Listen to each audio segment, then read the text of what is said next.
ओम सभी को नमस्ते। मंत्रोच्चारण। ओम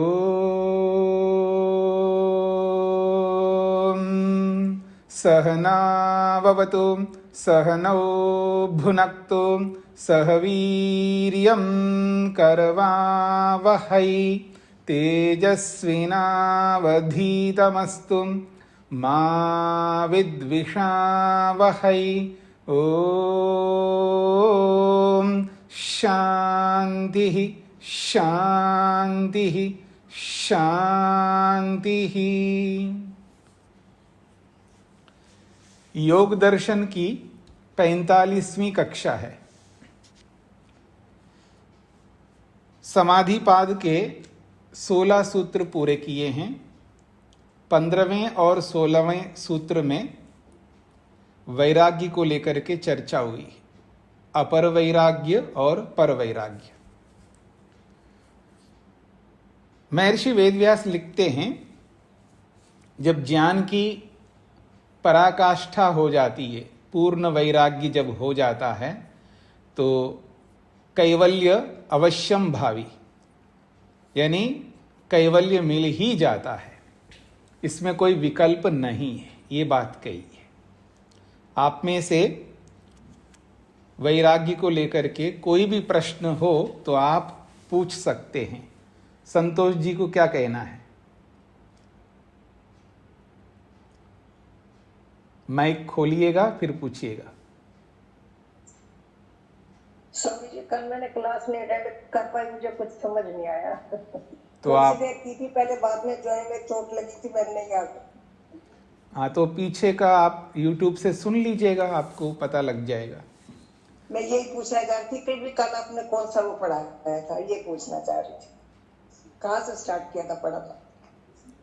16वें सूत्र को लेकर के हमने कल पाठ पढ़ाया है, तो आप YouTube में जाकर के देखेंगे, उसको सुनेंगे तो आपको समझ में आ जाएगा। धन्यवाद। हाँ जी, रेशा जी को क्या पूछना है? जी नमस्ते जी। जैसे पर वैराग्य में प्राकृतिक जन्य से निर्वर्ती, क्या प्राकृतिक जन्य सभी जन के लिए कहा है या मनुष्य कोई? क्या चीज? जैसे आपने बताया पर वैराग्य की स्थिति जी, तो पर वैराग्य में प्राकृतिक जन्य और उनके गुणों से दूर हो ना। अच्छा, यानी गुणवै तृष्णम का अर्थ पूछ रहे हैं आप? जी हाँ जी, जो भी प्रकृति है, जो भी संसार है, उसका जो राग है वो तो समाप्त हो ही जाता है अपर वैराग्य में। यहाँ पर समाधि में जो उपलब्धियां होती हैं, उस समाधि की उपलब्धियों में हमारा राग रहता है, सूक्ष्म राग, वो भी त्याग करना होता है, तब जाकर के पर वैराग्य की प्राप्ति होती है। जी जी ठीक है। सारी प्रकृति सृष्टि में जो भी जन है सभी से ही। हाँ जी, हाँ जी, हाँ जी। किसी को पूछना है, कुछ कहना है? धन्यवाद। वैराग्य को लेकर के कोई प्रश्न है किसी के पास में? तो आगे बढ़ते हैं 17वें सूत्र की ओर। हाँ, गुप्ता जी को क्या कहना है? नमस्ते स्वामी जी। जी स्वामी जी, ये एक सूत्र जो आपने बताया था, जो प्रसाद वहिता स्थिति के बारे में, जो अभ्यास में जो था ना जी, चित्त वृत्ति से प्रसाद वहिता स्थिति, तो ये जब मन को प्रसाद वहिता तो शांत रख के स्थिति को प्रयत्न किया जाएगी। प्रशांत वाहिता के बारे में पूछ रहे हैं ना आप? हाँ स्वामी जी, ये 13 नंबर सूत्र है स्वामी जी। जी, प्रसाद वहिता स्थिति। जी जी, ये कहना चाहते हैं मन की स्थिति के लिए प्रयत्न करना है। तो मन की स्थिति कौन सी स्थिति? तो कहा है उन्होंने कि प्रशांत वाहिता स्थिति, यानी मन शांत बना रहे, मन निश्चिंत रहे, वृत्ति रहित रहे, उसके लिए हमें यत्न करना है। मन में किसी भी प्रकार की वृत्ति उठे नहीं, कोई भी वृत्तियां हम नहीं उठा सके, कोई भी विचार मन में ना चले, मन शांत रहे, उसके लिए यत्न करना चाहिए। ये बात कही वहां पर। स्वामी जी, जो प्रशांत वाहिता तो शांत हो गया जी, अब मतलब वजह क्या है कि इसको कैसे, मतलब ये तो विचार तो हमारे आएंगे चित्त के अंदर, ये इसका स्वभाव है। देखिए, आप बच्चों वाली बात नहीं कर सकते। आप एक पहले सूत्र से लेके यहाँ तक आपको स्पष्ट किया गया है कि जो भी वृत्तियां हैं, जो भी विचार हैं, वो जीवात्मा हम स्वयं उनको लाते हैं, और मन का स्वभाव शांत है, मन शांत रहने वाला है, उसको हम अपने हाथों से अशांत बनाते हैं। सारी बातें बता चुका हूं मैं। ठीक है स्वामी, ठीक है स्वामी जी जी। तो स्वामी जो एक स्मृति में जो मैंने आप जैसे आप प्रवचन सुना मैंने आपके, और वो हम भूल गए, तो उसको स्मृति में गिनेंगे, क्या गिनेंगे इसको जी हम? जैसे हमने कुछ सुना और जाना और भूल गए हम, तो उसको क्या कहेंगे? स्मृति बोलेंगे, क्या बोलेंगे इसको जी? नहीं तो भूल गए तो उसको स्मृति कैसे कहेंगे? स्मृति उसको कहते हैं, याद करना, स्मरण करने को स्मृति कहते हैं। ये तो आप स्मरण ही नहीं कर रहे हो, आप तो भूल गए, उसको क्या कहेंगे? आपको यही कहेंगे, भुलक्कड़ कहेंगे।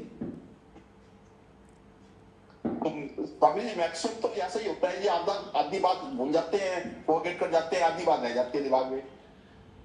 हाँ, तो आप जो व्यापार कर रहे हो, तो जिसको जो दिया वो भूल जाते हो, याद रखते हो? वो तो याद आता है। नहीं, वो क्यों याद रखते हैं आप? वो भी भूल जाइएगा ना। तो आदमी किसको भुलाता है और किसको याद रखता है? जिसमें उसकी रुचि रहती है उसी को तो याद रखेगा। हर किसी को क्यों याद रखेगा व्यक्ति? जिसको हम चाहते हैं उसी को तो याद रखते हैं। तो आप इन चीजों को चाहते नहीं, इसलिए ये भूल जाते हैं, और जिन सांसारिक चीजों को आप चाहते हैं उनको याद रखते हैं। सीधी बात करते हैं कि हम जिनको चाहते हैं ना, जिसको भी चाहते हैं, कोई धन चाहता है तो धन को याद रखेगा, कोई सोना चांदी चाहता है तो उसको याद रखेगा। हम लोग शास्त्रों को चाहते हैं इसलिए शास्त्रों को याद रखते हैं। सबकी अपनी अपनी स्थितियां हैं, तो हमारी रुचि के ऊपर, हमारी इच्छा के ऊपर वो स्मृति काम करती है। तो यदि हम किसी को याद रखना चाहेंगे वो तो याद रहेगा ही। ऐसा नहीं हो सकता कि आप याद करना चाहो और वो याद ना रहे। और आपकी समस्या क्या है? आपकी मतलब एक साधारण रूप से व्यक्तियों की समस्या क्या है? वो चाहते तो है ही नहीं और याद रखना चाहते हैं। बिना रुचि के, बिना चाह के उसको स्मरण रखना चाहते हैं, ये संभव नहीं है। आप रुचि उत्पन्न करो, उसमें प्रेम उत्पन्न करो, श्रद्धा उत्पन्न करो। जैसे सोने में, चांदी में, मकान में, जमीन में आप रुचि उत्पन्न करते हैं, चाहते हैं उनको, तो उन सबको याद रखते हैं आप। तो इसको भी वैसा ही चाह कर लिया करो, तो ये भी याद रहेगा। जी गुप्ता जी। हाँ जी, मधु जी को क्या पूछना है?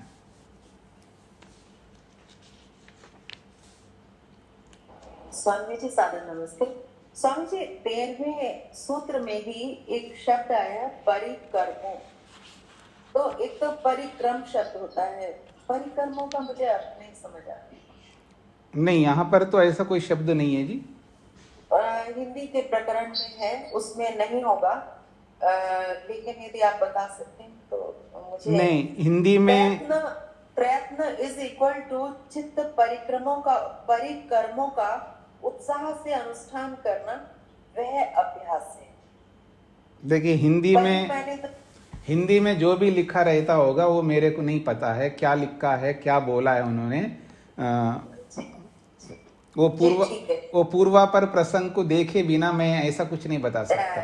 जी ठीक है, फिर मैं बात करूं। जी जी, जी धन्यवाद। मूल संस्कृत भाष्य में कोई प्रश्न हो तो मैं उसका उत्तर दे सकता हूं। जी, तो और किसी को पूछना है कुछ? आगे बढ़े हम लोग। सूत्र संख्या 17, उसकी भूमिका को आपको देखना है। अव जो लिखा है, अव का अर्थ होता है अवतरणिका अर्थात भूमिका। महर्षि वेदव्यास कहते हैं अथ उपाय द्वयेन निरुद्ध चित्तवृत्तेः कथम उच्यते संप्रज्ञातः समाधिरिति। 15वें सूत्र में 16वें सूत्र में वैराग्य की चर्चा की है। तो जिसको वैराग्य होता है उसको समाधि लगती है। जिसको वैराग्य होता है उसको समाधि लगती है। जिन्होंने अपना माइक बंद नहीं किया वो माइक बंद करके रखेंगे। तो जैसे ही वैराग्य होता है तो समाधि लगती है। तो 15वें सूत्र में अपर वैराग्य की चर्चा हुई है। तो जिनको अपर वैराग्य होता है तो उनको समाधि लगती है। तो वो कौन सी समाधि लगेगी? वो संप्रज्ञा समाधि लगेगी। तो यहां पर कहा उपाय द्वयेन, दो उपायों के द्वारा, अभ्यास और वैराग्य, ये दो उपाय बताए थे पीछे। तो अभ्यास और वैराग्य के द्वारा निरुद्ध चित्त वृत्ति, चित्त की वृत्तियों को निरुद्ध कर लिया अर्थात रोक लिया। अब मन में वृत्तियां नहीं उठती है, विचार नहीं आते। विचार किनको आते हैं? मन में। जो रोक नहीं पाता है, जिसका मन भगवान में लगता ही नहीं है, पता नहीं कैसे कैसे विचार आते रहते। आते नहीं है, हम स्वयं लाते हैं। ये आपको समझना है। क्योंकि विचार अपने आप कैसे आएंगे? आप तो ये कहना चाह रहे हैं अपने आप पंखा चलने लग रहा है जी, अपने आप रेडियो चलने लग रहा है जी, अपने आप टीवी चलने लग रहा है। ऐसे कैसे हो सकता है जी अपने आप? या तो आपने कोई सिस्टम में कोई ऐसा फीड करके रखा होगा कि इस समय ये चले। अगर आपने कुछ भी नहीं किया तो अपने आप वो ना टीवी चलेगा, ना पंखा चलेगा, न गाड़ी चलेगी, कुछ भी नहीं चल सकता आपकी इच्छा के बिना, आपके प्रयत्न के बिना।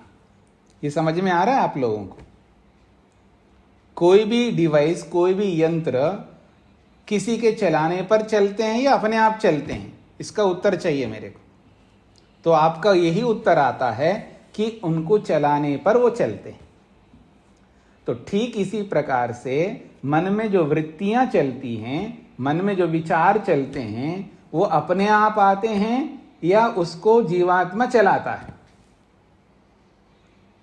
तो इसका उत्तर भी वही आएगा, वो अपने आप नहीं आते हैं। फिर कैसे आते हैं? जीवात्मा चाहता है तब आता है या आते हैं। आत्मा की चाह के बिना, आत्मा के प्रयत्न के बिना कुछ भी नहीं हो सकता। तो जितनी भी वृत्तियां हम लोग उठाते हैं, हम चाह करके उठाते हैं। यही हमारी विशेषता है। क्योंकि जीवन भर हम यही करते हैं, होते कुछ हैं और दिखाते कुछ हैं। और यही अभ्यास हमारे जीवन में बना हुआ है और इसी अभ्यास को आप व्यवहार में उतारते हैं। देखो जी, मेरा मन तो नहीं है लेकिन क्या करूं, चला गया। अरे ऐसे कैसे हो सकता है? मन नहीं और चला गया, ऐसा कैसे हो सकता है? ये तो आप ऐसा कह रहे हैं कि क्या करूं जी, पत्नी ने जबरदस्ती खिला दिया इसलिए खाना पड़ा। अपने ऊपर नहीं ले रहा है, वो पत्नी के ऊपर ले रहा है। ये सब बहाने हैं व्यक्तियों के। अगर आप ठानते कि मेरे को खाना ही नहीं है, तो वो पत्नी, कौन पत्नी ऐसी होगी जो आपको खिला सके? आप चाहते हैं, उनके फोर्स करने पर आपने अपनी चाह को प्रस्तुत किया, इसलिए खा गए आप। दोष आप में है, पत्नी में नहीं है। वो तो दूसरे लोग हैं, वो अपना प्रेम दिखाते हैं, वो अपना प्रयत्न करते हैं। जब वो प्रयत्न करते तो आप अपना प्रयत्न करो ना रोकने का, अगर आपको नहीं खाना है तो ठीक इसी प्रकार से और भी बहुत सारे विषय जो होते हैं वो ऐसा ही हम करते हैं। चाह तो हमारी अपनी होती है, दोष दूसरों पर डालते हैं हम लोग। क्या करूं जी, मन नहीं मानता लेकिन फिर भी हो गया, ऐसा कैसे हो सकता है जी? मन कौन होता है मानने ना मानने वाला? आप तो ये बोलने लगे जी मेरी गाड़ी नहीं मान रही, मैं नहीं जाना चाहती हूं, ऐसा कैसे हो सकता है? गाड़ी तो जड़ है, गाड़ी क्यों नहीं चलेगी जब मैं चलाऊंगा तो ऐसे ही मन को मैं चलाता हूं, मन अपने आप नहीं चलता है, क्योंकि वो तो डिवाइस है, यंत्र है। ये समझ में आ रहा है आप लोगों को? मन तो एक यंत्र है, ये अलग बात है, यंत्र अलग अलग होते हैं। एक बिल्कुल मोटा यंत्र होता है, पंखे को देखिएगा उसमें कितना मोटा वो लगा हुआ होता है, और वो ही मोबाइल ले लीजिएगा, उसमें जो यंत्र लगे होते हैं वो चिप के रूप में लगे हुए हैं। और फिर घड़ी के अंदर अगर कंप्यूटर हो तो उसके चिप कैसे होते हैं? बहुत माइक्रो चिप होते हैं। है तो सारे यंत्र ही है, कोई सूक्ष्म यंत्र होता है, कोई स्थूल यंत्र होता है। आज जो कंप्यूटर, जो आप लैपटॉप में बैठते हैं सामने, लैपटॉप देखिए कितना पतला, कितना, देखो मेरा लैपटॉप तो 900 ग्राम का है, ओनली 900 ग्राम्स, ठीक है। और पहले कंप्यूटर कैसे होते थे? 50 साल पहले देखना, 60-70 साल पहले देखना, कितने बड़े बड़े कंप्यूटर्स होते थे, उसके कंडेंसर्स कितने बड़े बड़े होते थे। तो ये यंत्र को सूक्ष्मीकरण करके बहुत माइक्रो बना दिया है। तो जैसे ये हम बना सकते, ये हुनर हम लोगों में है, जो भी बनाने वालों में, तो भगवान में ये हुनर नहीं है कि वो बहुत सूक्ष्म से सूक्ष्म यंत्र बना दे? क्या भगवान के पास ये सामर्थ्य नहीं है क्या? भगवान के पास तो वो सामर्थ्य है जो किसी के पास नहीं है। तो इसलिए बहुत माइक्रोचिप के रूप में इतना सूक्ष्म यंत्र बनाया है मन को, आप कल्पना नहीं कर सकते उसमें कितना डाटा आता है। आप कल्पना कभी नहीं कर पाएंगे कि मन में कितना डाटा आता है। कोई ऐसा डिवाइस किसी ने बनाया जिसमें सारा डाटा आ जाए। आप लोग उनको देखिए, जैसे गूगल है, और ऐसे बड़ी बड़ी जो कंपनी हैं, वो लोग डाटा सेव करके रखते, कभी देखा आपने? कभी आपने कल्पना की वो कैसे रखते हैं वो सारी डाटा? हर व्यक्ति की डाटा उनके पास सेव है। कुछ समझ रहे हैं आप लोग? एप्पल है, गूगल है, ऐसे बड़ी बड़ी जो कंपनी है, उनके पास जो डाटा है वो कैसे रखते हैं? कितने बड़े यंत्र चाहिए उनके लिए, कितने डिवाइस चाहिए, उसकी आप कल्पना करके देखिएगा ना। लेकिन परमात्मा ने एक छोटा सा मन, इतना सूक्ष्म मन, अणु है मन, एकदम अणु स्वरूप अर्थात एटम के रूप में बहुत सूक्ष्म है। उस सूक्ष्म मन के अंदर जन्म जन्मांतरों का डाटा भरा है। भरते जाओ भरते जाओ भरते जाओ, फिर भी खाली के खाली है। इतना डाटा उसमें आ सकता है।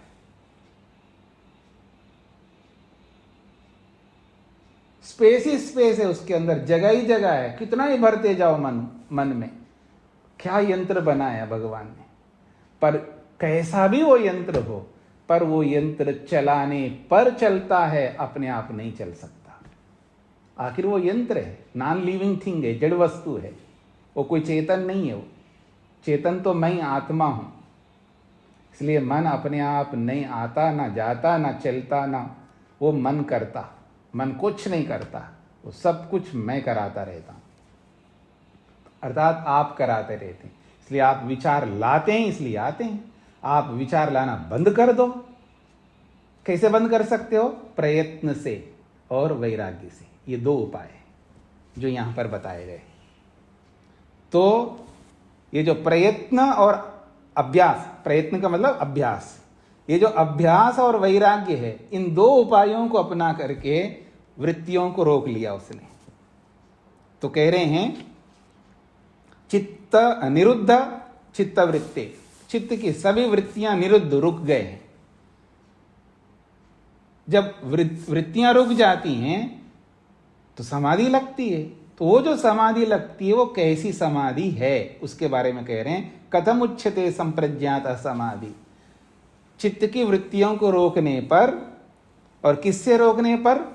उपाय द्वयेन, अभ्यास और वैराग्य के द्वारा। अभ्यास और वैराग्य के द्वारा चित्त की वृत्तियों को रोक लेने पर जो संप्रज्ञा समाधि लगती है वो कैसी है, ये प्रश्न किया है। तो उसका समाधान सूत्र के रूप में कर रहे हैं 17वें सूत्र में। वितर्क विचार आनंद अस्मिता रूपानुगमात संप्रज्ञातः, ये संप्रज्ञा समाधि है। वितर्क समाधि, विचार समाधि, आनंद समाधि और अस्मिता समाधि। तो वितर्क स्वरूप में, विचार स्वरूप में, आनंद स्वरूप में और अस्मिता स्वरूप में 4 प्रकार की संप्रज्ञात समाधि होती है। यह सूत्रार्थ है।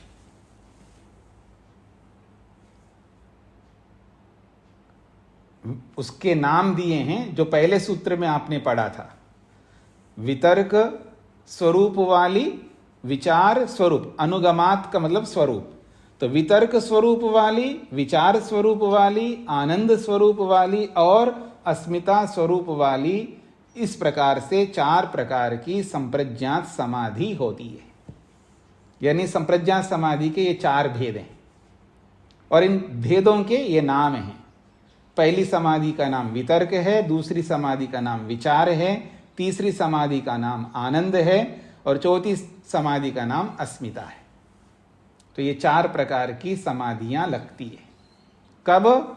जब वैराग्य हो जाता है, अथवा यूं कहिए जब वृत्तियां रुक जाती हैं। जब हम अपने मन में होने वाली वृत्तियों को, या मैं ये कहूं मन में चलने वाले विचारों को रोक देते हैं। और रुकेंगे कैसे? अभ्यास और वैराग्य से, और कोई उपाय नहीं हमारे पास।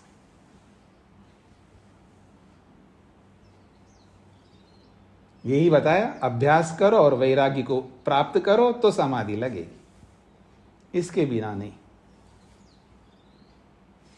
तो वो जो समाधि लग रही है, वितर्क, विचार, आनंद और अस्मिता, इनको अब समझा रहे हैं महर्षि वेदव्यास। वितर्क चित्तस्य आलंबने स्थूल आभोगः, भाष्य को देखिएगा वो क्या कहना चाहते हैं। वितर्कः, ये जो वितर्क नामक समाधि है ये कैसी होती है, इसमें क्या होता है वो समझा रहे हैं। चित्तस्य आलंबने, चित्त कहते हैं मन को, आलंबन कहते हैं सहारा। सहारे को यहां पर आलंबन शब्द से स्पष्ट किया है। तो मन के सहारे में होने वाला जो, क्योंकि समाधि को हिंदी में स्त्रीलिंग में बोलते हैं और संस्कृत में पुल्लिंग में है। समाधि शब्द संस्कृत में पुल्लिंग में है, समाधि ही ये पुल्लिंग शब्द है। संस्कृत में इसको पुल्लिंग में प्रयुक्त होता है और जब हिंदी में बोलते तो उसको आप स्त्रीलिंग में बोल देते हैं समाधि को। तो यहां पर यह कहा जा रहा है जो पहली समाधि है वो स्थूल आभोग, स्थूल पदार्थों का दर्शन होता है उसमें, वितर्क नामक समाधि में। तो स्थूल पदार्थ कौन है? पंचमहाभूत। तो समाधि में जिनका हम दर्शन करते हैं तो उनका दर्शन करते हैं जिनको हम अपनी आंखों से, अपनी इंद्रियों से कभी नहीं देखा, ना देख सकते। ऐसी वस्तुओं का समाधि के द्वारा प्रत्यक्ष होता है। और वो जो पहली समाधि में जिनका हम प्रत्यक्ष कर रहे हैं वो स्थूल पदार्थ, उनको स्थूल पदार्थ कहते हैं। अर्थात पृथ्वी, जल, अग्नि, वायु, आकाश, ये 5 महाभूत, पंच महाभूत इनको कहते हैं। स्थूल इसलिए कहते हैं, ये आंखों से या इंद्रियों से दिखते हैं इसलिए स्थूल, ऐसा नहीं है। स्थूल उनकी अपेक्षा, जैसे तन्मात्राओं की अपेक्षा वो स्थूल है और तन्मात्राएं सूक्ष्म हैं। तो अपेक्षा से वो स्थूल है, तो उनकी अपेक्षा से है, हमारी अपेक्षा यहां कुछ नहीं है। तो पंचमा भूतों का साक्षात्कार वितर्क नामक समाधि में होता है।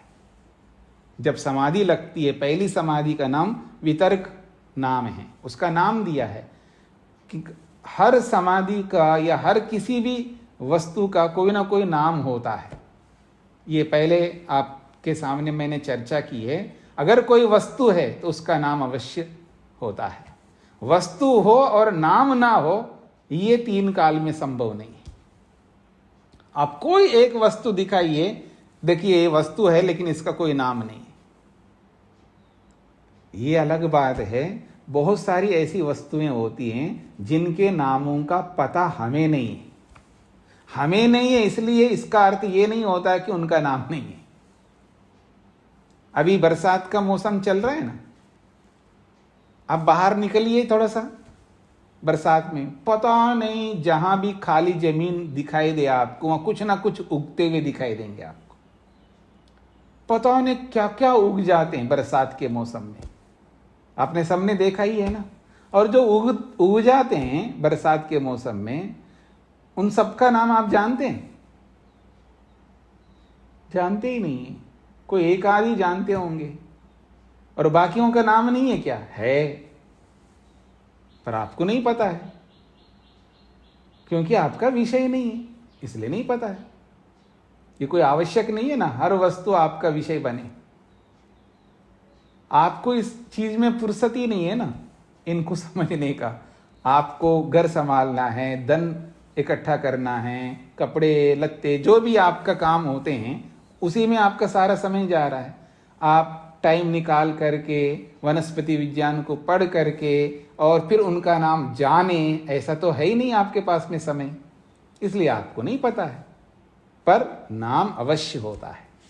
तो ऐसे ही समाधि है, तो 4 प्रकार की समाधियां हैं, तो हर समाधि का कोई ना कोई नाम होना चाहिए।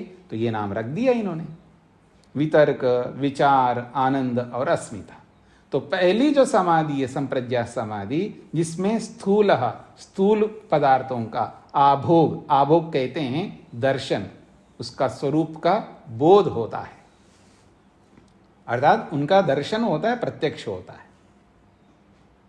और ये जो स्थूलभूत है, इनमें पृथ्वी, जल, अग्नि, वायु और आकाश, और ये पांचों एकदम पांचों का दर्शन होता है ऐसा नहीं है, वो तो क्रम से होता है। यानी यदि हम लगाते हैं समाधि पृथ्वी का, तो पृथ्वी का दर्शन होगा, फिर जल की समाधि लगाएंगे तो जल का होगा। ये एक स्थूल बातें बता दी है मैंने आपके सामने। इसकी एक प्रक्रिया होती है, समाधि लगती कैसे है। क्या बोला है जी मैंने? ये एक प्रक्रिया होती है, जो समाधि लगती है तो कैसे लगती है ये यहां नहीं बता पाएंगे हम, ना आपको समझ में आएगा यहां पर बताएंगे। तो ये तब आपको समझ में आएगा जब ध्यान को समझेंगे आप, फिर समाधि की परिभाषा को समझेंगे, ध्यान की परिभाषा समझेंगे, फिर उससे पहले धारणा की परिभाषा को आप समझेंगे, फिर प्रत्याहार की परिभाषा को आप समझेंगे, फिर प्राणायाम को समझेंगे, फिर आसन को समझेंगे, फिर नियम और यम को समझेंगे। ऐसा इन सबको समझना होगा। यम, नियम, आसन, प्राणायाम, प्रत्याहार, धारणा, ध्यान और समाधि, तो इनको क्रम से एक एक को समझेंगे हम, और वो सब आएंगे आगे जैसे जैसे आएंगे, तब आपके सामने समाधि की प्रक्रिया आएगी कि समाधि कैसे लगती है, उसका जो स्वरूप है ना, समाधि को लगाते हैं तो कैसे लगती है, उसका जो प्रोसेस है वो तब आपको स्पष्ट होगा, अभी नहीं होगा। अब तो इतना ही समझना कि प्रथम समाधि जिसका नाम वितर्क समाधि है, और इसमें पंचमहाभूतों का साक्षात्कार होता है, बस इतना ही आपको समझना है। आगे बढ़ते हैं जी। अगली बात है सूक्ष्मो विचारः। जो विचार नामक समाधि है, इसमें किसका साक्षात्कार होता है? तो उन्होंने सूक्ष्म वस्तुओं का साक्षात्कार होता है। स्थूल के बाद में सूक्ष्म आते हैं। ये जो प्रक्रिया है ना, आपने सुना है ना पहले सूत्र में मैंने आपको बताया था 5 स्थूल भूत हैं, फिर उसके बाद 5 सूक्ष्म भूत हैं जिनको तन्मात्रा कहते हैं। गंध तन्मात्रा, रस तन्मात्रा, रूप तन्मात्रा, स्पर्श तन्मात्रा और शब्द तन्मात्रा, ये 5 तन्मात्राएं। फिर बोलता हूं मैं, गंध तन्मात्रा, रस तन्मात्रा, रूप तन्मात्रा, स्पर्श तन्मात्रा और शब्द तन्मात्रा, ये 5 तन्मात्राएं। इनको सूक्ष्म भूत कहते हैं और इन्हीं सूक्ष्म भूतों से स्थूल भूत उत्पन्न होते हैं। अर्थात गंध तन्मात्रा कारण है, रीजन है, उस गंध तन्मात्रा से पृथ्वी उत्पन्न होती है। रस तन्मात्रा सूक्ष्म तत्व है, कारण तत्व है, उस रस तन्मात्रा से जल उत्पन्न होता है। रूप तन्मात्रा एक कारण है, उस रूप तन्मात्रा से अग्नि उत्पन्न होती है। स्पर्श तन्मात्रा कारण है और उस स्पर्श तन्मात्रा से क्या उत्पन्न होता है? वायु उत्पन्न होती है। फिर अंतिम है शब्द तन्मात्रा, उस शब्द तन्मात्रा से आकाश उत्पन्न होता है। तो ये है 5 स्थूल भूत और इन 5 स्थूल भूतों के 5 कारण हैं। हर भूत का अपना कारण है। तो स्थूल भूत इनका नाम रखा है तो उनको सूक्ष्म भूत कहते हैं, इसलिए वही सूक्ष्म है। यहां पर सूक्ष्मो विचारः, यानी विचार नामक समाधि में सूक्ष्म भूतों का साक्षात्कार होता है। तो पहली समाधि में 5 महाभूतों का साक्षात्कार होता है, दूसरी समाधि में उन्हीं 5 स्थूल भूतों के जो कारण हैं, तन्मात्राएं, उनका साक्षात्कार होता है, जिनको सूक्ष्म भूत कहते हैं। तो 10 तत्वों का साक्षात्कार इन 2 समाधियों में बताया है। और आगे बढ़ते हैं। आनंदो आह्लादः, तीसरी समाधि है वो आनंद नामक समाधि है। आह्लाद का मतलब है आह्लाद, प्रसन्नता, आनंद मिलता है। उस समाधि को प्राप्त करने पर उसको बड़ा आनंद मिलता है, इसलिए उसको आह्लादा बोला है। और आनंद उस समाधि का नाम है। फिर इनका इस तीसरी समाधि में क्या दर्शन होता है? तो आपके सामने हैं 5 स्थूलभूत हो गए, 5 सूक्ष्मभूत हो गए, 10 तो हो गए। और क्या है जी? इंद्रियां हैं, 5 ज्ञानेंद्रियां हैं, 5 कर्मेंद्रियां हैं, 10 हो गए। और क्या है जी? मन है 11वां। और क्या है? अहंकार है 12वां। और क्या है? महतत्व रूपी बुद्धि है 13वां। तो 13 पदार्थ हैं। ये जो तन्मात्राएं हैं, इन तन्मात्राओं के जो कारण हैं वो है अहंकार। तन्मात्राओं का जो कारण है वो अहंकार है। अहंकार से तन्मात्राएं उत्पन्न होती है और अहंकार से 5 ज्ञानेंद्रियां उत्पन्न होती है। अहंकार से 5 कर्मेंद्रियां उत्पन्न होती हैं। अहंकार से मन उत्पन्न होता है। तो यहां पर आनंद नामक जो तीसरी समाधि है, इसमें 5 ज्ञानेंद्रियों का साक्षात्कार होता है, 5 कर्मेंद्रियों का साक्षात्कार होता है, मन का साक्षात्कार भी होता है, अहंकार का साक्षात्कार होता है और महतत्व रूपी बुद्धि का साक्षात्कार होता है। कितने पदार्थ हो गए? ये 13। और उस बुद्धि का जो कारण है वो सत्वरजतम है, जिसको आप मूल प्रकृति, रॉ मेटीरियल कहते हैं।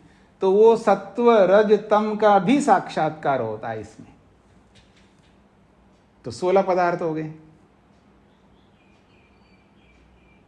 गिन रहे हैं ना आप लोग जो मैं बता रहा हूं। सत्वरस्तम ये 3 पदार्थ हो गए, महतत्व रूपी बुद्धि 4, अहंकार 5, मन 6, 5 ज्ञानेन्द्रियां 5 कर्मेंद्रियां, कितने हो गए? 16 पदार्थ। तो इस आनंद नामक तीसरी समाधि में 16 पदार्थों का साक्षात्कार होता है। तो 16 पदार्थ ये हो गए, और विचार नामक समाधि जो दूसरी समाधि है, इसमें सूक्ष्म भूतों का साक्षात्कार होता है। ये 5 है, 16 और 5 21। और स्थूल भूत जो पंचमा भूत हैं, स्थूल भूत, वो वितर्क नामक पहली समाधि में उनका साक्षात्कार होता है, वो 5 है। 21 और 5 26। 26 तत्वों का दर्शन इन 3 समाधियों में हो गया है। अब बचा केवल जीवात्मा, 27वां। तो इसलिए कहा एकात्मिका संवित अस्मिता। जो चौथी समाधि है उस समाधि का नाम है अस्मिता समाधि। और अस्मि कहते हैं आत्मा को, अहम अस्मि, मैं हूं। तो एकात्मिका, केवल एक ही तत्व का वहां पर साक्षात्कार होता है, एक स्वरूप वाली वो संवित अनुभूति है, जिसमें केवल एक ही तत्व का साक्षात्कार होता है, जिसको कहते हैं हम जीवात्मा। इसलिए उस समाधि का नाम भी अस्मिता समाधि है। तो ये 27वां पदार्थ हो गए। तो ये 4 प्रकार की समाधियां हैं, और इन चारों समाधियों में अपने अलग अलग विषय है। और ये सब आपको याद रखना है, जो ये जितनी भी बातें हुई हैं 4 समाधियों का, इन सब को आपको याद रखना है। और रात को उठा करके आधी रात में भी मैं पूछूं तो आप बता सके, ऐसे याद रखना है। पहली समाधि में किनका दर्शन होता है? 5 स्थूल भूतों का, उनके नाम याद रहना है। दूसरी समाधि विचार नामक समाधि है, उसमें किन तत्वों का साक्षात्कार होता है? सूक्ष्म भूतों का, जिनको तन्मात्रा कहते हैं। फिर तीसरी समाधि आनंद है, इसमें 16 पदार्थों का साक्षात्कार, उनके नाम। और अस्मिता नामक समाधि में केवल जीवात्मा का साक्षात्कार। तो इस तरह ये 4 समाधियों में 27 पदार्थों का दर्शन होता है। स्पष्ट हो गया जी आप सबको? ये संक्षेप विवरण है। इसका विस्तार विवरण आगे जैसे जैसे आप योग को पढ़ेंगे तो आपको धीरे धीरे समझ में आएगा। अजीत जी को क्या कहना है? जी स्वामी जी नमस्ते जी। ये तर्कानुगत समाधि में 5 स्थूल भूतों का साक्षात्कार होता है जी। फिर उसके बाद विचारानुगत में आते हैं तो स्थूल का नहीं होगा, स्थूल का नहीं होगा। वो तो स्थूल का तो हो चुका है। तो ये क्रम बदलते रहते हैं क्या स्वामी जी? एक काम करिएगा, आप स्कूल में पढ़ाते हो ना, जी तो पहली कक्षा जिसने पूरी पढ़ लिया है, अब दूसरी कक्षा में जाता है तो पहली कक्षा को फिर दोबारा पढ़ता है। प्रयोग तो करना पड़ता है, तो वहीं से चलता है। इधर उधर मत जाइए, इधर उधर मत जाइए। जो प्रश्न पूछा जा रहा है उसका उतना ही समाधान करना। क्या पहली कक्षा को पढ़ता है या दूसरी कक्षा को पढ़ता है? नहीं, दूसरी कक्षा को पढ़ता है। बस इतना ही समझना है, इधर उधर नहीं जाना है। जी। आप ये कहना चाहते हैं कि पहली कक्षा का आधार उसके पास रहता है, तो हम कब मना कर रहे हैं कि यहाँ पर पहली समाधि का आधार नहीं रहता है? हमने भी नहीं बोला है। हाँ, हम भी नहीं कहना चाहते हैं कि पहली समाधि में जो जो साक्षात्कार किया है वो आधार सब समाप्त होता है, अब नई तरीके से दूसरी समाधि लगती है, ऐसा तो होता ही नहीं है। आधार तो रहेगा ही, सब जो पीछे आपने किया उसका बेस रहता है, उसी बेस पर ही आप आगे बढ़ते हैं। अब एक सीढ़ी में आपने पांव रखा है तो दूसरी सीढ़ी में जब पांव रखते हो तो पहली सीढ़ी तो रहेगी वहां पर बेस के रूप में, उसको हटाओगे तो दूसरी सीढ़ी कहां रखोगे उसको? बिना बेस का रहेगा क्या दूसरी सीढ़ी? वो पहली सीढ़ी के बेस पर ही है दूसरी सीढ़ी। ऐसे ही यहां पर सारी समाधियां हैं। हाँ, प्रमोद जी को क्या कहना है? नमस्ते स्वामी जी। स्वामी जी 2 प्रश्न हैं। एक तो ये जो अस्मिता शब्द आया है, अस्मिता नामक समाधि, उसका जो 5 क्लेशों में अस्मिता है, उससे कुछ वो है क्या कि वो अलग है ये? बिल्कुल दोनों अलग अलग है। वो अस्मिता नामक वो क्लेश है और यहाँ अस्मिता आत्मा है। अस्मिता शब्द से यहाँ आत्मा को लिया है। जी जी।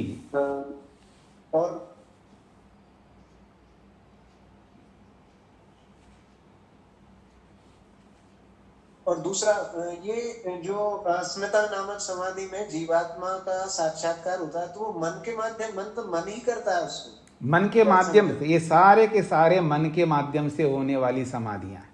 ये सब सालंबन समाधि कहलाती हैं। आगे आप पढ़ेंगे तो अब आपको और समझ में आ जाएगा। जी सागर जी। नमस्ते स्वामी जी। जी स्वामी जी, यह जो वितरकानुवर्त समाधि है, इसमें जो स्थूलभूत शब्द आया है, इन भूतों से हम जो जगत में प्राय लोक में कहते हैं पृथ्वी, अग्नि, जलवायु, आकाश, इनको ले रहे हैं या अन्य कोई महाभूत है? नहीं नहीं नहीं, ये जो दिख रहे हैं ना, ये तो आप प्रत्यक्ष कर ही रहे हैं बिना समाधि के।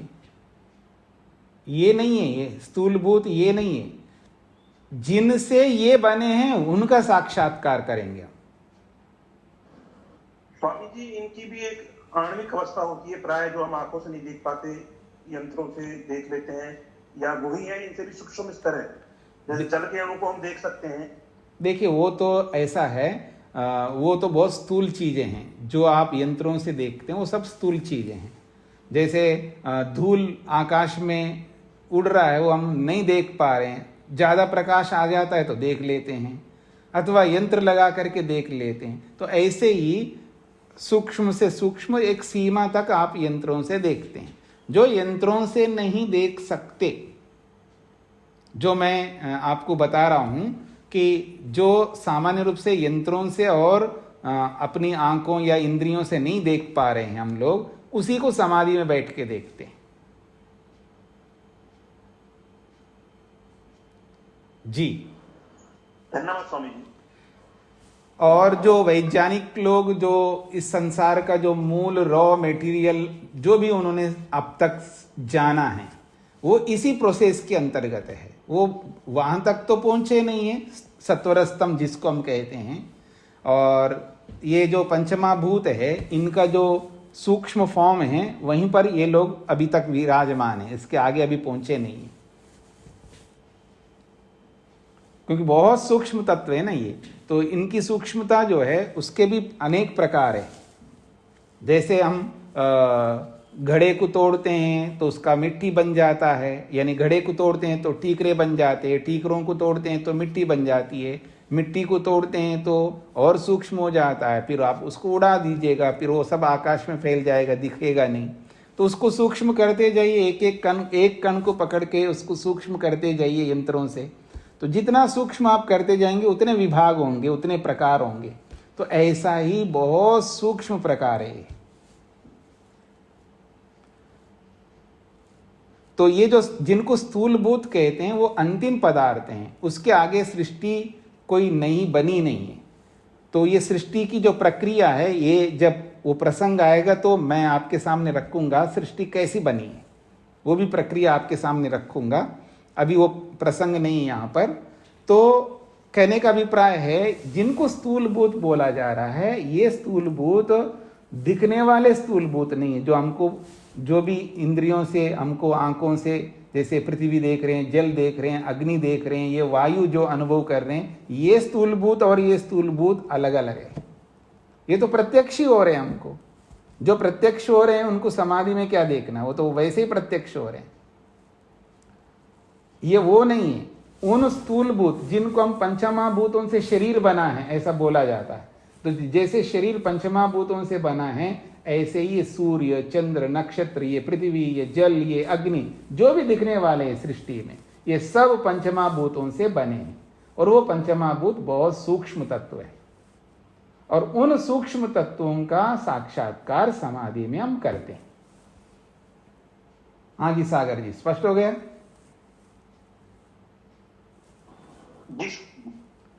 शेखर जी। धन्यवाद सर। जी प्रणाम स्वामी जी। जी आपने कहा जो ये सूक्ष्म भूत का स्थूल भूत सूक्ष्म भूत का कारण है, जी या ऐसा कहें कि स्थूल भूत सूक्ष्म भूत से पैदा हुए हैं, ये दोनों स्टेटमेंट एक ही है कि एक ही गलत है? एक ही है। आप वो तो आप आधा गिलास भरा हुआ कहो आधा गिलास खाली कहो, एक ही बात है, लेकिन प्रस्तुतिकरण में अंतर है। तो 5 सूक्ष्म भूतों से 5 स्थूल भूत बने हैं। आप यूं भी कह सकते हैं 5 स्थूल भूतों के कारण 5 सूक्ष्म भूत है, एक ही बात है। जी जी स्वामी जी। और अहंकार से आपने कहा 5 ज्ञानेंद्रिया, 5 कर्मेंद्रिया और मन जी बने, अहंकार से बने हैं। हाँ जी, अहंकार जो तत्व है उस अहंकार से एक मन बनता है, उस अहंकार से 5 ज्ञानेंद्रियां बनती हैं, 5 कर्मेंद्रियां बनती है 11, और ये जो तन्मात्राएं हैं वो भी उसी अहंकार से उत्पन्न होती हैं। तो ये 16 पदार्थ हैं, 16 पदार्थ अहंकार से उत्पन्न होते हैं। जी। और स्वामी जी जैसे प्रकृति से सत्वरज तम से हम महत बुद्धि कहते हैं जी तो, और एक तरफ बुद्धि आती है, एक तरफ अहंकार आता है, उसका डिवीजन में समझने का प्रयास कर रहा हूँ। वो एक अहंकार कहाँ से आता है स्वामी जी? अहंकार जो है महतत्व रूपी बुद्धि से उत्पन्न होता है। जी, बुद्धि से अहंकार, अहंकार से ये 16 तत्व जी, और तन मात्रा से 5 स्थूल भूत। जी जी जी जी स्वामी जी। हाँ जी, लवनीश जी। नमस्ते स्वामी जी। जी स्वामी जी, आकाश के बारे में थोड़ा जानना था। जैसे शब्द से आकाश बनता है, आपने बताया शब्द तन्मात्रा से आकाश बनता है। आकाश फूलभूत बनता है। जी, तो आकाश तो स्पेस या खालिस्तान को बोलते हैं, तो इसको बनने के लिए किसी कारण की आवश्यकता होगी? तो कुछ है ही नहीं, इसको बोले आकाश, या आकाश कोई अलग होगा? देखिए आकाश, का क्या स्वरूप होगा? आकाश 2 हैं। एक आकाश जो है पंचमहाभूतों वाला आकाश, जिस आकाश का शब्द एक गुण है, ये सत्तात्मक एग्जिस्टेंस वाला तत्व है। और जिस आकाश की आप चर्चा करते हैं वो स्पेस है, खाली जगह, यानी कोई वस्तु नहीं है। अवकाश का मतलब है वहां कोई वस्तु नहीं है, वो अवकाश अलग है। वो अवकाश सब जगह विद्यमान है, वो वस्तु ही नहीं है, उसकी कोई चर्चा ही नहीं है। लेकिन ये जो आकाश है ये एक वस्तु है। जैसे पृथ्वी, जल, अग्नि, वायु ये सब पदार्थ हैं, ऐसा ही ये आकाश भी एक पदार्थ है। और ये आकाश भी हमें जगह देता है, स्थान देता है। ठीक है ना? हर वस्तु का अपना काम है। तो जैसे पृथ्वी का अपना काम है, तो ऐसे इस आकाश का भी अपना काम है। ये आने जाने के लिए हमको जगह देता है, स्थान देता है। निष्क्रमण, प्रवेशन, ये सब हम कर सकते, यानी निकलना, आना, जाना, चढ़ना, उतरना, इन सब के लिए हमें ये अवसर प्रदान करता है ये आकाश। और उसके साथ में इस आकाश का एक बहुत बड़ा गुण है शब्द गुण, वो इसी आकाश का गुण है। ये अलग आकाश है। और बाकी जो खाली जो आप बोल रहे हो वो तो वो कोई वस्तु नहीं है। वो वस्तु के अभाव को, जैसे आप कहते हैं अंधकार, अंधकार का मतलब अंधकार कोई वस्तु नहीं है। अंधकार फिर है क्या? प्रकाश के अभाव को अंधकार आपने कहा है, उसका नाम रखा है। यानी प्रकाश नहीं है, तो प्रकाश नहीं है तो क्या है? तो उसका कोई नाम रखना होगा, तो उसका नाम हमने रख दिया अंधकार। तो अंधकार कोई चीज नहीं है, कोई वस्तु नहीं है, वो प्रकाश का अभाव है। तो ऐसे ये जो आकाश आप बोल रहे हो, जिस आकाश की आप चर्चा कर रहे हैं, वो वस्तु के अभाव को आकाश कहते हैं। वो आकाश तो अभाव है, लेकिन ये जो आकाश है ये द्रव्य है, वस्तु है, चीज है। जी हाँ स्वामी जी, एक प्रश्न होता जी। जैसे अपने इस जगह बताया अभी भैया ने कुछ पहले, आज का आरंभ होने से हम अभ्यास करते हैं कि जैसे मन को आपने समझाया आज हमें मन के विषय में कि मन एक वस्तु है, तो हम अगले दिन इसका अभ्यास करते हैं कि मन एक वस्तु है, हमें अपने मन अपने हिसाब से चलाना है, मैं ही चेतन हूँ। उसके बाद अगला चैप्टर आपसे किसी और टॉपिक पे पढ़ लेते हैं, उससे अगले टॉपिक पे, तो पिछला मन वाला अभ्यास छूट जाता है, वो याद नहीं रहता, फिर अगले अभ्यास करने लग जाते हैं। तो ऐसे हम भूलते जाते हैं। तो क्या कुछ आपने कहा रुचि होनी चाहिए, फिर ये आपको याद रहेगा। तो ये रुचि उत्पन्न करने के लिए कुछ अभ्यास किया जा सके, ऐसा है, क्या करना चाहिए? इस एक सबसे बड़ी समस्या ये है कि जो विद्यार्थी काल होता है ना, वो तो आपका चला गया, स्टूडेंट लाइफ जिसको आप कहते हैं। जैसे विद्यार्थी होते हैं, स्टूडेंट्स होते हैं, उनका अपने ये सब्जेक्ट्स होते हैं, वो सब उनको याद रखना पड़ता है, और उनका दिमाग, उनका जो भी काम है वो स्कूलिंग का ही उनका काम होता है, और कोई काम नहीं होता है उनका। वैसा आपका नहीं है, आप तो ये साइड बिजनेस की तरह कर रहे हैं इसको, ठीक है ना। तो उतना ही रहेगा जितना आप कर रहे हैं, उम्मीद ज़्यादा मत रखिएगा। ज़्यादा उम्मीद रखना है तो अभी बहुत समय आपको, अभी आप 20-25 साल बिताओ, अपने गृहस्थ को पूरा कर लो, फिर मेरे को याद करना, और मैं नहीं रहूँगा तो मेरे शिष्य रहेगा, उसको याद कर लेना, ठीक है ना। तो फिर आ जाना, आकर के आश्रम में बैठ के वानप्रस्थी बन करके फिर आप सारी पढ़ाई करना जो आप स्टूडेंट लाइफ में नहीं पढ़ पाए, फिर वो प्रॉपर वे में आप पढ़ोगे। अभी तो आप थोड़ा साइड में आप पढ़ रहे हैं, थोड़ा समय निकालते हैं आप लोग, मेरे सामने आ जाते हैं, और जब जैसे क्लास समाप्त होता है फिर आप अपने गृहस्थ में या अपने कार्यों में इतने मग्न हो जाते हैं, फिर ये बंद हो जाता है। तो इस रूप में अगर आप लोग करते हैं तो उतना ही याद रहेगा जितना आप कर पा रहे हैं। जितना मेहनत उसका प्रतिफल भी उतना ही होता है। ये एक सार्वभौम, एक यूनिवर्सल लॉ है ये, कि जो जितना मेहनत करता है व्यक्ति उसको उपलब्धि उतनी ही मिलती है, उससे ज्यादा नहीं मिल सकती है। जी हाँ, हाँ जी प्रमी। इसके जब दिन में अभ्यास करता हूँ ना, मतलब मैक्सिमम टाइम में देता हूँ उसको कि मैं वैदिक विचार ही सुनता रहूँ, लेकिन उसमें हमें परेशानी ये आती है कि अगर इसी को सुनते रहे तो अभ्यास कहीं हो जाते हैं, तो फिर एक भूल जाते हैं, दूसरे याद रहते हैं, ऐसा होता है, मिक्सअप हो जाता है। देखिए, प्रायोरिटी आपकी जो है, प्राथमिकता जो है ये नहीं है आपकी, आपका वो जो गृहस्थ धर्म है आपके वो है, तो उसमें आपका समय ज़्यादा जाना चाहिए और उसमें आपको लगना चाहिए। इसको जितना आप कर पाते हैं आसानी से करते जाइएगा। तो बहुत ज़्यादा इसको करने के उसमें उधर भी आपका छूटेगा, ये तो छूटा हुआ ही है, ठीक है। तो वो जो पकड़ रखा है ना आपने, वो आपका छूट जाएगा, वो हानिकारक होगा। तो इसलिए आप जितना कर सकते उतना ही करिएगा। जी हाँ, हाँ प्रमीला जी को क्या पूछना है? नहीं प्रमीला नहीं, पमेला। स्वामी जी नमस्ते जी। स्वामी जी, ये थोड़ा सा जैसे आपने बताया ना, बुद्धि से अहंकार की उत्पत्ति होती है, बुद्धि से अहंकार बनता है। अच्छा, अहंकार से ज्ञानेंद्रियां, 5 कर्मेंद्रियां और 5 तन्मात्राएं, तो ये 16 तत्व, ये अलग 16 तत्व है ना। जो आनंदा संप्रज्ञा समाधि में 5 ज्ञानेंद्रियां, 5 कर्मेंद्रियां, मन, बुद्धि, अहंकार, सत्व, रजतम, ये 16 तत्व अलग। देखिए, समाधि में जो दर्शन होता है वो प्रक्रिया अलग है, और उत्पत्ति की प्रक्रिया अलग है। उत्पत्ति की प्रक्रिया को समाधि की प्रक्रिया के साथ जोड़ करके देखेंगे तो आप कंफ्यूज हो जाएंगे।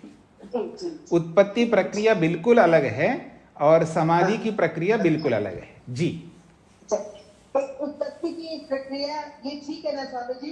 बुद्धि से अहंकार, फिर अहंकार से ज्ञानेंद्रियां, 5 कर्मेंद्रियां और 5 तन्मात्राएं। एक और मन को छोड़ दिया आपने। अच्छा, मन भी अहंकार नहीं, तो मन से ही अहंकार पैदा होता होगा ना? नहीं, अहंकार से मन उत्पन्न होता है। अच्छा, मन, ठीक है स्वामी जी। तो 16 तत्व तभी बनेंगे ना। आप 15 गिना रहे हो ना, 16वें तत्व को आप गिना नहीं रहे हैं।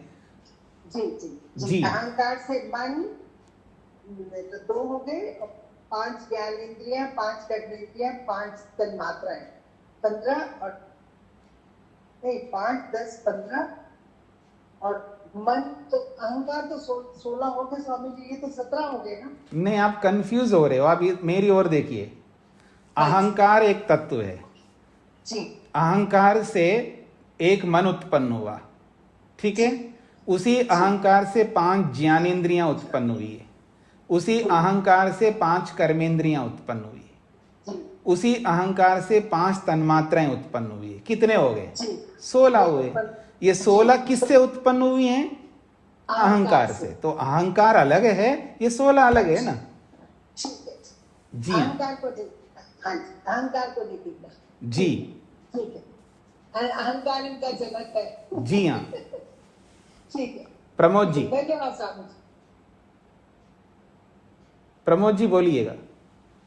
नमस्ते स्वामी जी, अभी आपने जैसे बताया था कि ऐसा नहीं होता कि कोई वस्तु है और उसका नाम ना हो। जी अभी फिर आपने ये भी बताया था कि नाम है परंतु वस्तु नहीं है, जैसे अंधकार है या जो आकाश का जैसे आपने बताया, तो इसको कैसे समझे कि मतलब नाम है पर वस्तु नहीं? वो विकल्प वृत्ति है ना।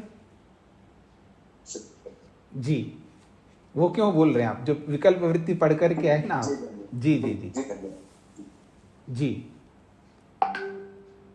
तो और किसी कुछ पूछना है जी? पढ़ाई तो हम कल करेंगे क्योंकि समय पूरा हो गया आपका।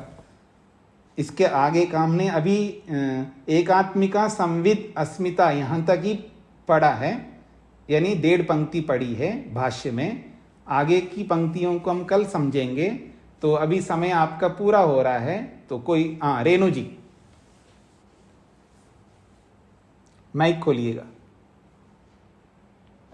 जी स्वामी जी, अभी थोड़ा मेरे को कंफ्यूजन ही हो गया कि मन के सहारे 5 ज्ञानेंद्रिया, 5 कर्मेंद्रिया, मन, अहंकार, महतत्व रूपी बुद्धि और सत्व रजतम, ये 16 पदार्थ आपने जो बताए थे जी, तो ये 16 इस आनंद रूपी समाधि के होंगे कि ये हटा के 5 तन्मात्राएं जोड़ दी?